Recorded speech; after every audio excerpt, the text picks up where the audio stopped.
ও মা, মারে, আমি তোমার প্রবাসী সন্তান মা।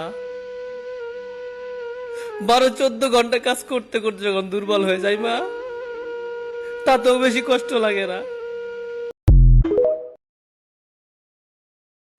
আমায় সাইরা যাইও না, আমায় ভুইলা যাইও না, তোমায় সারায় আমি পানে বাজবো না।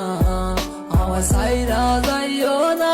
লুকিয়ে কাঁদে কেন একটা মানুষ, নীরবে কেন পড়ে একটা হৃদয় লুকিয়ে। যে আগুনে পুড়ে গেছে আমার জীবন, ছারখার হয়ে গেছে সুখের ভুবন।